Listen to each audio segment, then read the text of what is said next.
नमस्कार किसान भाइयों, मैं आपका दोस्त नरेंद्र पोरवाल आपके अपने YouTube चैनल देश किसान हमारे किसान में आपका बहुत बहुत स्वागत करता हूं। दोस्तों, आज हम ऐसे महत्वपूर्ण टॉपिक पर बात करने वाले हैं जो कि सभी किसान भाइयों के लिए काफ़ी महत्वपूर्ण है। दोस्तों, आज का हमारा टॉपिक है कि जो कुछ खरपतवार ऐसे होते हैं जो बार बार निकालने पर भी हमारे खेतों में अड्डा जमा लेते हैं और वो ऊपर से निकालने के बाद से फिर से नीचे से चल जाते हैं। तो ऐसे खरपतवारों को कैसे ख़त्म किया जाए दोस्तों? तो ऐसे खरपतवारों में मोथा या मोतीड़ा ऐसा खरपतवार होता है जो कि इसकी जड़ों में गांठ होती है। इसको ऊपर से निकालने के बाद भी इसके जो अंदर गांठ होती है वो वापस से फुटाव करने लग जाती हैं दोस्तों। तो इसको संपूर्ण रूप से किस तरह से ख़त्म किया जाए उसकी विधियाँ हम आज वीडियो में बताने वाले हैं दोस्तों।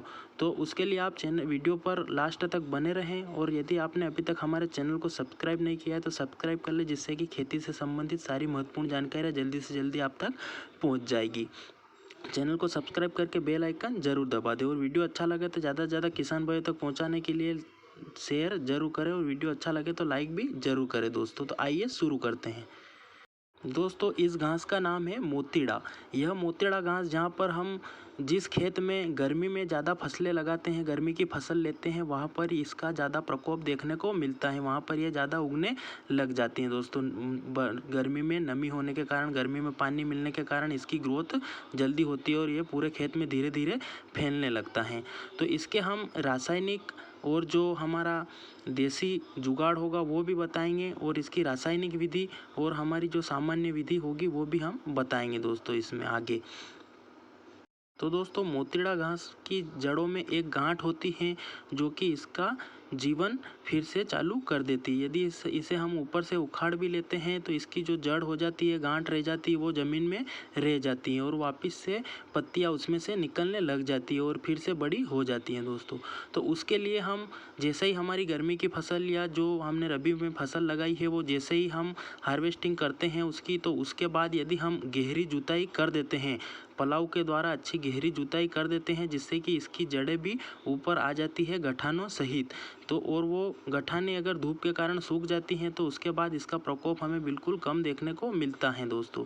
तो ये एक साधारण सी विधि है जिसे कि अपनाकर हम इसका फ्री में उपाय कर सकते हैं, इसका फ्री में इलाज कर सकते हैं दोस्तों। तो हमें सर्वप्रथम हमारे खेत की अच्छी गहरी जुताई जो कि 8 से 10 इंच करना है, जिससे कि इसकी जो जड़ें होगी, जड़ों में गठाने होगी, वो बिल्कुल ही ऊपर आ जाएगी। तो ऊपर आने के बाद, सूखने के बाद वो फिर से नहीं चलेगी। पूरी गर्मी इसमें जो उसकी गठाने ऊपर ही सूखती रहेगी और उसको पानी नहीं मिलेगा, नमी नहीं मिलेगी, जिसकी वजह से वो सूख जाएगी दोस्तों। तो यह विधि हम 1 या 2 साल तक लगातार करते रहेंगे तो जिससे हमारे खेत में ये घास उगना बंद हो जाएगी दोस्तों। ये तो हो गई इसकी हमारी देसी विधि। अब इसकी हम रासायनिक विधि की अगर बात करें तो उसमें हम एक ग्लाइसोफेट नाम से एक टेक्निकल आता है, ग्लाइसोफेट 71%, वो उसका उपयोग हम कर सकते हैं, जो कि ग्लाइसेल के नाम से भी एक दवाई आती है और एक मीरा 71 के नाम से भी आती है, उसका उपयोग हम कर सकते हैं दोस्तों। पर इस दवाई को स्प्रे करने का में हमें कुछ सावधानियां भी रखनी पड़ती हैं, जिसको हम अगर रखते हैं तो ही हमारी घास ख़त्म होती है और इसके नुकसान से भी हम बच सकते हैं दोस्तों। तो उसमें हमें क्या सावधानी रखनी उसकी अगर बात करें, हमें इस दवाई का स्प्रे उस समय करना है जब हमारा खेत पूरी तरह से खाली हो, उसमें कोई भी फसल नहीं होनी चाहिए, नहीं तो हमारी फसल भी साथ में ख़राब हो जाएगी। तो हमें बिल्कुल ही खाली खेत में इसका उपयोग करना है सर्वप्रथम तो, क्योंकि ये नॉन सिलेक्टिव हेर्बिसाइड है जो कि सारी फसलों को या सारे खरपतवारों को एक साथ ख़त्म करता है दोस्तों। इसलिए हमें खाली खेत में उपयोग करना है। अब अगर हम दूसरी सावधानी की बात करें तो ये एक सिस्टोमेटिक हेर्बिसाइड है, सिस्टोमेटिक खरपतवार नाशक है, जिसमें कि नमी की आवश्यकता होती है। यह पत्तियों के ऊपर गिरता है और अगर ज़मीन में नमी होती है तो यह दवाई जड़ तक चली जाती है और इसे जड़ से समाप्त कर देती हैं दोस्तों। तो दूसरी सावधानी हमें ये रखनी चाहिए कि जब भी हम इस दवाई का स्प्रे कर रहे हैं तो हमें खेतों में नमी होना आवश्यक है दोस्तों। नमी होगी तो ही ये दवाई पूरी काम करेगी। अब हम तीसरी सावधानी की बात करें दोस्तों, तो इसमें तीसरी सावधानी ये रखनी है हमें कि हमें इस दवाई का उपयोग उसी खेत में करना है जहाँ पर हमें 1 से 2 महीने तक कोई भी फसल नहीं लगानी है।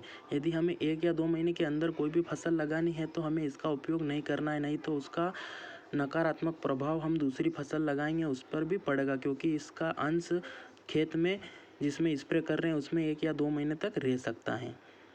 उसके बाद अगर चौथी सावधानी की हम बात करें तो हमें पानी साफ़ लेना है और साफ़ पानी लेने के बाद में हमें इसका स्प्रे करना है दोस्तों। तो पानी साफ़ हमें ज़रूर लेना है। अब अगर हम पांचवी सावधानी की बात करें तो पांचवी सावधानी में हमें ये है कि हमें इसका स्प्रे करने के बाद जो हमारा स्प्रे पंप होता है उसे बिल्कुल ही अच्छी तरह से साफ़ करके रखना है, क्योंकि हमें उसका उपयोग दूसरी फसलों में भी करना है जिसका प्रभाव उस पर भी पड़ सकता है दोस्तों। तो उसे बिल्कुल ही साफ़ करके आप रखें दोस्तों। तो ये कुछ सावधानियाँ आप रखकर इसका स्प्रे कर सकते हो और इस जो घास है, खरपतवार है, इसको बिल्कुल ही आप नष्ट कर सकते हो, अपने खेतों से बिल्कुल ही इसे हटा सकते हो दोस्तों। तो ये देसी और रासायनिक दोनों विधियाँ इन्हें अपनाकर आप अपने खेत से इस मोतीड़ा घास को बिल्कुल ही आप ख़त्म कर सकते हो दोस्तों। तो आपको वीडियो कैसा लगा कमेंट ज़रूर करें, और यदि इस वीडियो के बारे में आपके कोई सुझाव हो तो वो भी आप कमेंट कर सकते हो। और वीडियो को लाइक ज़रूर करें और ज़्यादा से ज़्यादा किसान भाइयों तक शेयर ज़रूर करें और चैनल को सब्सक्राइब जरूर करें। वीडियो को अंत तक देखने के लिए धन्यवाद। जय